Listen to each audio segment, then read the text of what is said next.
Hola amigos del comercio, ¿qué tal? Muchísimas gracias por acompañarnos, gracias por estar ahí presentes en nuestras transmisiones minuto a minuto.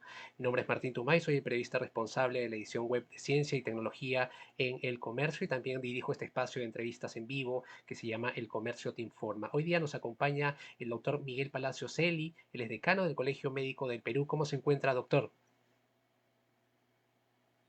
Hola Martín, buenas tardes, gracias por el espacio y un saludo a todos los seguidores del diario El Comercio. Gracias a usted por su tiempo, doctor. Queríamos la primera pregunta, ¿no? Y justo en la mañana veíamos demasiada gente, autos en la calle, además de desorden en algunos paraderos. En el centro de Lima, por ejemplo, acabamos de ver imágenes de muchos ambulantes en mesa redonda. Justamente la periodista Patricia del Río mencionaba algo que creo que coincidimos todos, ¿no? Una cuarentena mal hecha lo único que hace es perjudicar en general a todos los que estamos luchando contra la pandemia. En ese sentido, doctor, la primera pregunta es, ¿cuál es su sensación que tiene hasta el momento del primer lunes de la cuarentena estricta en Lima? Claro, mira, ya la Organización Mundial de la Salud ha, ha dejado entrever que hay diferentes diseños de hacer cuarentena. Ya no necesariamente tiene que hacerse la cuarentena como la vivimos a principios del segundo trimestre del año 2020. Un poco como que, digamos, el avance y todo lo que ha ocurrido ha autorizado a que cada país diseñe su propia estrategia de cuarentena basado en su realidad económica, sanitaria, social, cultural, etcétera. Un poco como que ya las cuarentenas ya no deben ser calco ni copia de otras, sino creación de cada uno de los países. Por lo tanto, sin embargo, cualquier forma que sea, cualquier modelo de cuarentena que ese país diseñe, debe cumplir dos requisitos. La primera, encargado al Ministerio de Salud de hacer la persecución mediante pruebas moleculares de todos los contactos, no de los que están con síntomas, sino de los asintomáticos, los llamados contactos. Es muy importante identificarlo, por un lado. Y por otro lado, ya a cargo del gobierno en sí, identificar los hechos que ponen en peligro la cuarentena. Por ejemplo, focos de gran transmisión como la que has descrito, lo que ocurre con los vendedores ambulantes, la aglomeración en los paraderos, la aglomeración en los mismos espacios de ventas como el de Mesa Redonda. Justamente es una de las dos recomendaciones que tiene que intervenir el gobierno ahí. De lo contrario, la cuarentena puede ser en vano, a pesar que, mira, hay estudios que se han hecho en Europa en poca cantidad, es decir, estudios pequeños, pero que dicen que una cuarentena incluso de 7 días, bien hecha, te corta 50% de la transmisión. Y una cuarentena de 14 días, bien hecha, te corta hasta en un 60% la transmisión. Es decir, que hacemos bien en estos días y vamos a tener un importante freno a la transmisión y a la elevación exponencial de casos. Doctor, justamente usted menciona una cuarentena bien hecha y menciona 40% de una disminución importante y 60% una disminución también muy importante. Pero ¿qué significa bien hecha, no? Los dos requisitos que está poniendo la Organización Mundial de la Salud, primero, que por parte de la autoridad sanitaria se utilice la mayor cantidad de pruebas moleculares para poder identificar los contactos, poderlos aislar. Esa es la base del éxito. Y ahí corta la transmisión, porque si tú encierras a todos los contactos que dan positivo, no va a haber quien transmita comunitariamente la enfermedad por un lado, y por otro lado, cortar los focos de contagio. ¿Y dónde están los focos de contagio? Lo que estaba describiendo, paraderos, mesa redonda u otros espacios comerciales, en donde ya es labor conjunta de inteligencia sanitaria e inteligencia policial. Identificar, incluso la prensa los está mostrando públicamente. Ahí hay que ir, ahí hay que intervenir para evitar que esos focos devengan en focos de transmisibilidad que contradigan pues completamente todo lo que estamos queriendo lograr con la cuarentena. Justamente nosotros entendemos que hay mucha gente que vive del día a día, que justamente quizás sean estos ambulantes que hemos visto en mesa redonda, ¿no? Por eso consideramos también que es necesario y hasta urgente aceptar esa realidad y de alguna manera organizarnos sobre ella, ¿no? ¿Considera, doctor, que desde el lado del gobierno se está aceptando la realidad de un país tan heterogéneo que tenemos y que se está trabajando sobre esa heterogeneidad o no? Sí, claro, incluso la Organización Mundial de la Salud y otras instituciones le dan la razón a lo que está haciendo el gobierno. Está montando un diseño de cuarentena adecuado a nuestra realidad, pero sin embargo ahí también hay atrasos. Por ejemplo, ya se ha tenido 4 días para haber ordenado, ya se ha tenido 4 días para haber planificado el bono, que todavía no llega, entonces la gente sale a vender porque necesita ese ingreso diario que normalmente lo hace toda la vida. De tal manera que, habiendo tenido ya estos días de plazo, se hubieran evitado ya desagradables imágenes en donde vemos justamente focos de alta transmisibilidad. De tal manera que como decimos siempre, con reacciones lentas o con reacciones tardías, poco podemos hacer contra esta pandemia. La COVID-19 se puede combatir hasta en cuarentenas de 7 días, con la condición que estén bien planificadas, bien ejecutadas y de una manera multisectorial participe el gobierno, que no sean esfuerzos aislados solamente de un ministerio como es el de salud. Tiene que haber una participación conjunta porque las causas también son múltiples.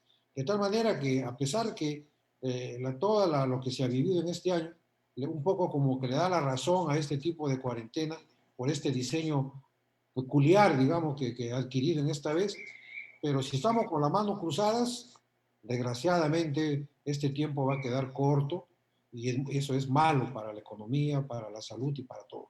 Ese tiempo va a quedar corto, doctor. Incluso usted,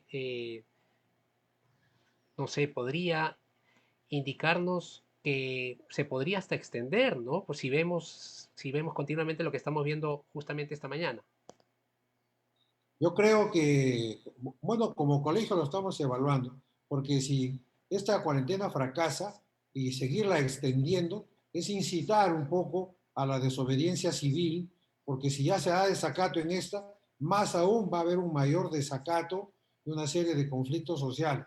Yo creo que el gobierno ahí, al contrario, tiene que hacer uso de la herramienta que le hemos propuesto desde hace un buen tiempo, que es las cuarentenas focalizadas o muy focalizadas, que no significa encerrar una región, sino significa encerrar distritos. Dentro de los distritos, los focos de mayor contagio, grandes avenidas, asentamientos humanos, urbanizaciones, mercados, que están identificados plenamente en el semáforo epidemiológico. Alguien por ahí nos dijo que no había la logística, ni la infraestructura, ni los recursos humanos para hacer estas cuarentenas muy focalizadas. Sin embargo, creo que es de mucho riesgo que si esta fracasa, insistir en este tipo de cuarentena. Creo que el gobierno debe recapacitar, invitar a todas las instituciones, las academias de medicina, cirugía, el colegio, las facultades de salud pública de las universidades, para poder ponernos de acuerdo y ejecutar una cuarentena muy focalizada, que el objetivo es cortar la transmisión. Y si tú vas y rastreas con prueba molecular en zonas de alto contagio, vas a aislar a miles de contactos y a la larga, en 2 semanas, vas a cortar un 40, 50 o 60% la transmisión. Nosotros insistiremos con esas cuarentenas muy focalizadas. Doctor, ahora yendo al tema del sector salud, ¿no? Entendemos que nuestra primera línea de batalla ante la pandemia es el personal de salud. Y queríamos preguntarle directamente cuál es la situación actual de los médicos peruanos ante la pandemia. Mira, cuando comienza la lucha contra la pandemia, la Organización Mundial de la Salud dio a conocer al mundo 3 ejes. Uno es la cuarentena, o sea, inmovilizar a la persona. Como el virus se transmite con la persona, inmoviliza a las personas. Ya está, eso funcionó en algunos lugares más que otros, pero ahora vemos que es bien complicado. El otro eje es el tamizaje, o sea, buscar a los contactos, aquellos que tienen el virus y que todavía no tienen síntomas, pero que si tú los detectas con una prueba molecular, los encierras y ya no contagian a nadie. Y tercero, el escudo sanitario, en donde estamos los médicos y todo el personal de salud. Era uno de los 3 ejes, pero nunca se entendió en el 2020 proteger a este escudo sanitario.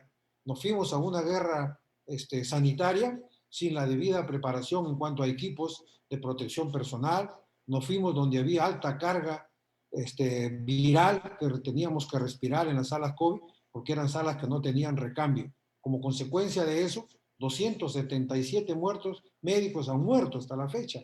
Y tenemos ahora mismo a 46 médicos peleando por su vida en una UCI. Entonces, es necesario reforzar la protección para este equipo sanitario. Y nosotros estamos insistiendo, equipos de protección, recambio de aire, y ahora estamos proponiendo vacuna para todos los médicos, porque ahorita en los hospitales se encuentran trabajando el 60% de los médicos. El 40% está replegado por edad, por comorbilidad, desde sus casas sin poder ayudar. Pero si tú lo vacunas, le pones la primera y la segunda dosis, vas a tener ya no a 35 o 40 mil médicos, sino vas a tener a 70 mil médicos en capacidad de estar trabajando en la lucha contra la pandemia. Eso ya le hemos propuesto a la ministra de Salud y espero y ojalá que hoy día que se está conversando ese tema, se recapacite y se asuma que es una necesidad pública, es una necesidad vital tener más médicos. Ahorita tú habrás leído que hay varios hospitales que ya ponen letreros, no se aceptan pacientes, porque ya no hay ni camas ni médicos que atiendan. Entonces hay que vacunarlo lo más pronto como un mecanismo de tener más médicos trabajando en favor de la salud pública. Doctor, y el agotamiento pandémico que está afrontando el sector salud, el personal médico, ¿hay alguna manera, alguna estrategia que se está ejerciendo para combatirla o no? Muy buena pregunta, Martín. Nosotros en el colegio hemos recibido cartas de auxilio de grupos de médicos que piden a gritos siquiera una semana de vacaciones, que a muchos les deben, porque quieren un poco ya desprenderse de toda esta pesadilla y despertar sin tener que pensar que va a ir al hospital con mala protección a respirar aire con alta carga viral y con el miedo de contagiar a la familia. Todo esto ya ha llegado a cansar a los médicos. Se nota un agotamiento, un cansancio, tanto físico como mental, de tal manera que eso es lo que se vive. Por eso que necesitamos más apoyo a los médicos. Nosotros en todo el año hemos planteado un sinnúmero de alternativas para poder desahogar un poco la presión de los médicos. Nos hemos cansado de pedir un decreto de urgencia que deje sin aplicación el artículo 40 de la Constitución para que más médicos puedan trabajar en doble turno. Médicos del MINSA en la mañana trabajan en el MINSA, en la tarde pueden ir de salud e intercambiar ambientes, intercambiar lugares, y sin embargo no se puede. Hay 210 médicos que lo han hecho y ahora están demandados por delito de doble percepción, por atentar contra el artículo 40 de la Constitución. Y nosotros pedimos un decreto de urgencia que facilite. Hemos pedido que se les dé facilidades a los médicos, que le laven la ropa en los hospitales, que le asistan con sus necesidades de alimentos en los hospitales donde trabajan, que les den facilidades ahora en cuarentena de movilidad para que puedan desplazarse a sus lugares de trabajo y que le den una pensión vitalicia para los deudos de los médicos que fallecen y un seguro de vida para los médicos que están ahorita trabajando en caso que se complique su salud e incluso puedan perder la vida, que no es exageración, porque ya 277 colegas han fallecido en esta lucha. De tal manera que son medidas concretas que estamos proponiendo y la última pues es la vacuna para nuestros médicos. Son propuestas para aliviar un poco la tensión y que el médico se siente que el Estado lo protege, que el Estado le cuide, porque si se usa la metáfora bélica, que esta es una guerra, en ninguna guerra el comando conjunto que dirige la guerra va a abandonar, como viene haciendo el gobierno, a sus mejores soldados. Cuando se enferman, los dejan ahí en el lugar donde se enfermaron. Nadie lo trae a Lima, el colegio es el que va en auxilio de los médicos. Y si tú eres médico de salud y te enfermas, no hay cama, te vas a un hospital del MINSA y ahí tienes que comprar tu medicamento, tienes que comprar todo, de tal manera que los médicos se sienten avasallados por este sinnúmero de hechos que aparentemente sin mucha importancia, como el lavado de ropa, la comida, la movilidad, se suma a los grandes problemas de las salas infectadas y que sin embargo miramos atrás y no hay el respaldo que debiera por parte del gobierno. Justo nos decía, doctor, que hay 40% de los médicos del Perú están replegados, ¿no? Y ese 60% que está en actividad en estos momentos, ¿cuánto representa en número real? Y la pregunta que tiene que ver con eso también es, ¿hay un déficit de médicos en estos momentos? Sí, a ver, este número más o menos trabajando habrá 28.000 médicos, a lo cual hay que sumarle que han contratado a 8.000 médicos con el contrato bajo la modalidad de CAS y solamente dirigidos a reforzar la lucha contra la COVID-19, por un lado. Por otro lado, siempre ha habido un déficit de médicos especialistas. Al comenzar el año 2020 eran 16.000 médicos según nosotros, 14.000 médicos según el gobierno, pero al final son miles de médicos que normalmente faltan en los establecimientos de salud. Cada año en el Perú se reciben en promedio alrededor de 3.500 médicos. 3.500 médicos que ahí están, pero no hay trabajo en los establecimientos de salud, ni del MINSA, ni de las sanidades, ni de salud. Las vacantes son muy escasas y la modalidad de contrato es muy precaria, lo que obliga a que alrededor de 1.000 a 1.200 médicos cada año busquen emigrar, y de hecho emigran en busca de mejores horizontes a otros países del mundo. De tal manera que una manera de revertir ya con más calma es aumentar las plazas para tener más médicos especialistas, que se formen más médicos especialistas. Apenas hay 700 médicos intensivistas y cada año apenas hay 80 plazas para médicos intensivistas. Así que para poder cubrir la brecha, que faltan que 4 veces más, tendría que pasar muchísimos años, de tal suerte que si como Estado no tomamos con seriedad y no planificamos estratégicamente este crónica déficit de médicos especialistas, este problema que ahora lo pasamos, lo vamos a seguir pasando en futuras epidemias focalizadas que haya o pandemias tal vez que vengan en el futuro. Es el momento que los candidatos a la presidencia de la República o los candidatos a congresistas tengan una visión objetiva y propuestas razonables sobre cómo mejorar y reforzar el sistema de salud y específicamente la brecha de recursos profesionales. Algo que me viene a la mente, doctor, con lo que me está diciendo, justamente el presidente Sagasti anunció que se implementará 350 camas UCI. Pero la pregunta entonces, ¿hay personal para atender? No solamente bastan las camas, ¿no? También necesitamos personal capacitado. Así es, Martín, nosotros también propusimos que se den charlas a médicos afines a los intensivistas, que son los médicos anestesiólogos, que están acostumbrados a trabajar con estas máquinas, los médicos internistas, que también están acostumbrados, los neumólogos, que son invitados de honor en esta lucha contra la pandemia, que se caracteriza por la insuficiencia respiratoria, muchas veces mortal, los emergenciólogos, los médicos familiares.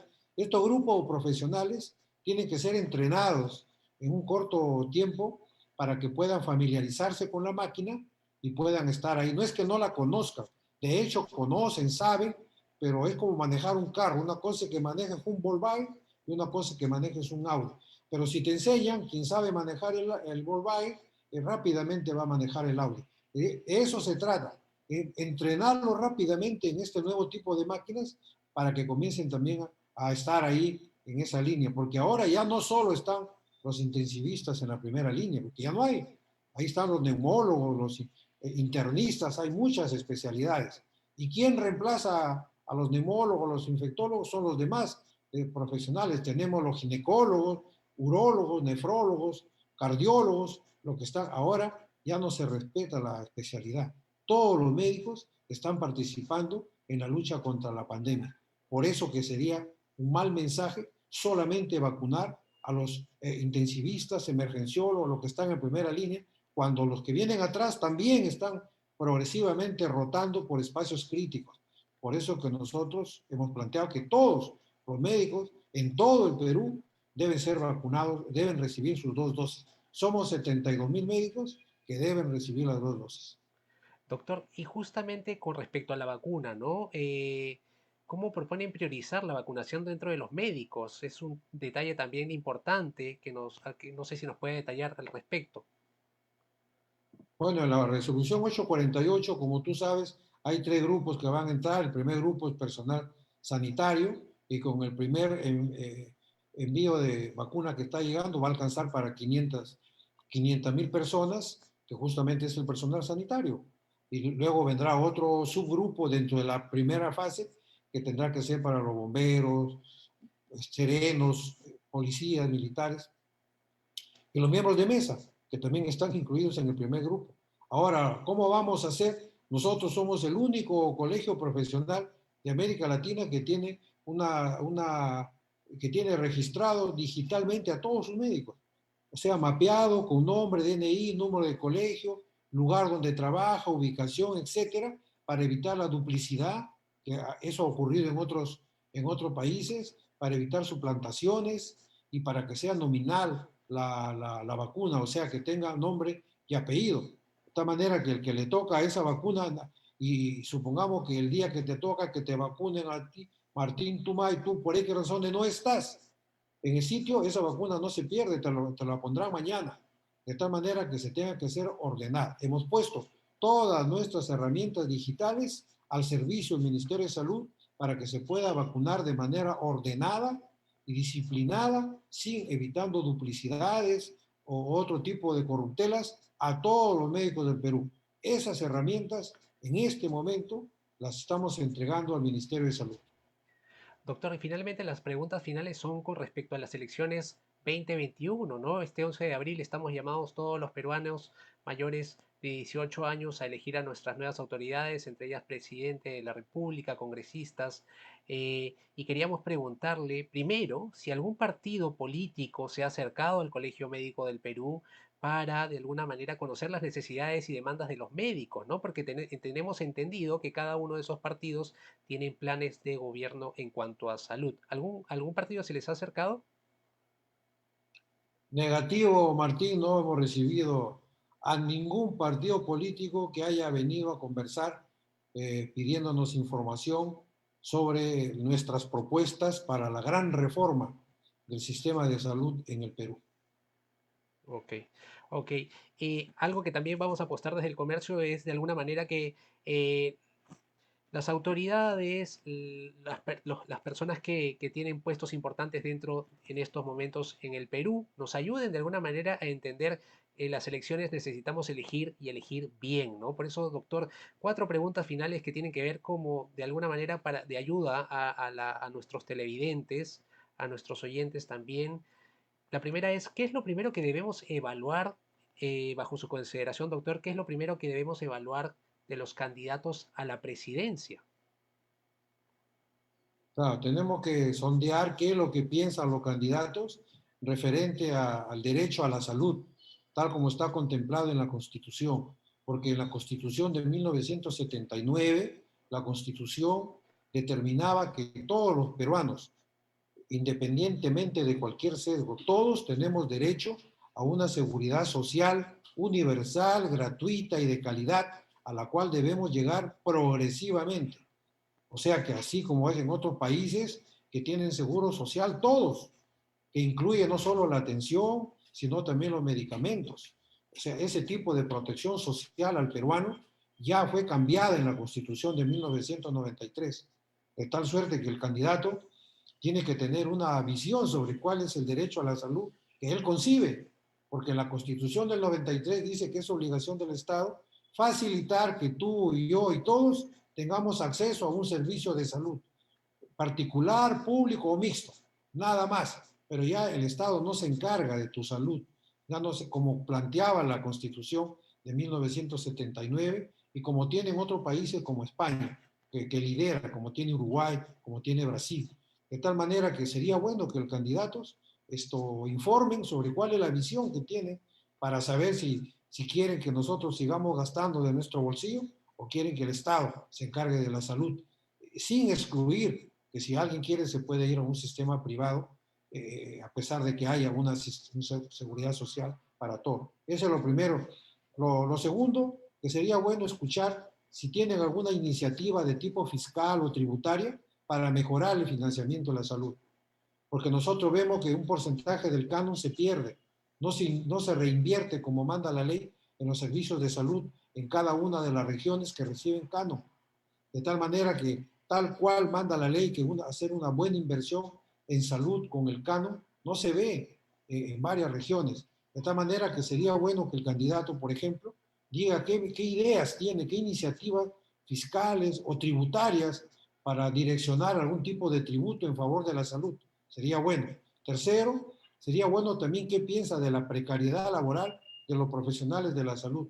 El 52% de los profesionales de la salud están bajo la modalidad de contrato de tipo CAS, aquellos contratos que cada 3 meses, 6 o cada 12 meses o te renuevan o te botan del trabajo con una inestabilidad que no te deja trabajar tranquilo y que no asegura una estabilidad para la familia. De nada vale todos los riesgos a los que te expones, igual te pueden votar después de 3, 6 o de 12 meses. ¿Qué piensa cada candidato sobre ese tipo de precariedad laboral que tenemos? Y la cuarta, ¿qué piensa sobre las remuneraciones que recibimos, que ya no se llaman remuneraciones? Ahora los profesionales de la salud reciben compensaciones y entregas económicas, ya no remuneraciones, que la palabra remuneración llevaba un concepto de derecho implícitamente, que era una remuneración por un trabajo altamente especializado. Ahora es una compensación económica. Cada fin de mes te entrego tu compensación económica, un poco de dinero desprovisto de todo tipo de derechos sociales, en la cual te entrego este dinero y no me importa lo que tú y tu familia eres, algo así. De tal manera que esos 4 puntos, entre otros, sería muy bueno que los candidatos tengan respuestas precisas y que permitan reformar el sistema de salud. ¿Y son retos a muy largo plazo, doctor? ¿Considera usted que esos retos que usted justamente ha mencionado, estos cuatro retos, son muy a largo plazo? ¿Se pueden conseguir en el próximo gobierno, considera usted? Algunos sí, de todas maneras requiere debate y requiere consultas a la caja fiscal. Por eso nosotros abrimos el debate qué medidas tributarias para ver qué impuestos se pueden dar a determinados rubros, como hay en otros países. Hay impuestos destinados para la salud que afectan a determinadas actividades comerciales. Entonces, eso es lo que tienen que investigar los candidatos para poder ofrecer. Si tienen una buena investigación, una buena asesoría, pueden plantearlo como proyectos de ley para discutirlo desde el primer día de la primera legislatura del próximo gobierno. Algunos otros, como el caso de la Constitución, está enmarcada lógicamente dentro de la discusión que habrá sobre qué hay que reformar de esta Constitución de 1993 o en todo caso plantearse la lucha por una nueva Constitución en la cual creemos que se debe retomar el artículo 9 de la Constitución de 1979, aquella que decía que todos los peruanos progresivamente tenemos derecho a una seguridad social universal, gratuita y de calidad. Ese es el sueño de la orden médica en el Perú. Doctor, las dos últimas preguntas. Personalmente, usted, frente a las elecciones presidenciales, ¿evalúa usted el recorrido académico, el recorrido profesional de los candidatos? ¿Dónde se enfoca usted principalmente? O como ya nos dijo, se enfoca solamente en el plan de gobierno.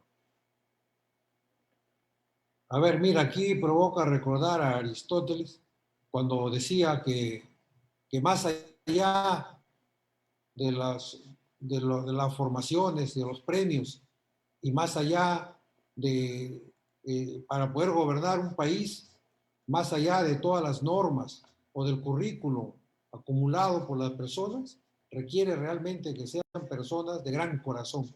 Eso es fundamental, de hombres y mujeres honestos, trabajadores y que tengan buen corazón, buen talante para poder sintonizar con las necesidades de la población. Lo dijo hace más de 2000 años Aristóteles.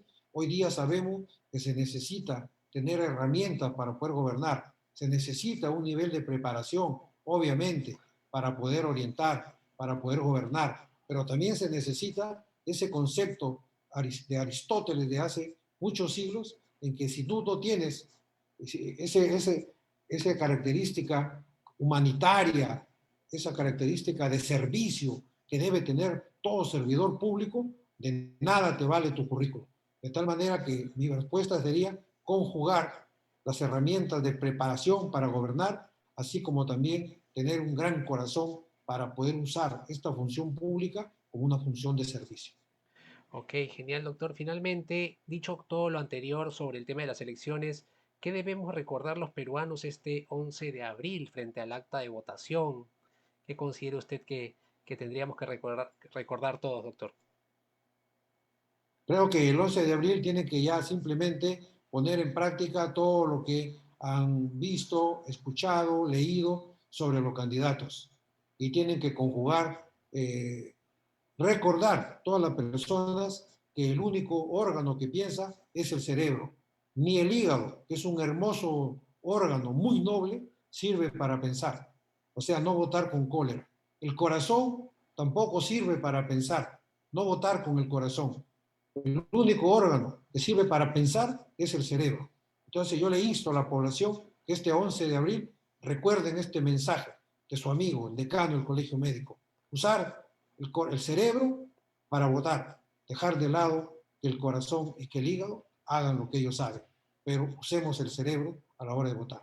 Ok, doctor, hemos hablado sobre la situación de los médicos, hemos hablado sobre la cuarentena estricta que está en estos momentos en Lima y hemos hablado sobre elecciones, ¿no? Yo le doy el pase ahora si quiere agregar algo, subrayar algo de todo lo que hemos conversado, por favor, adelante.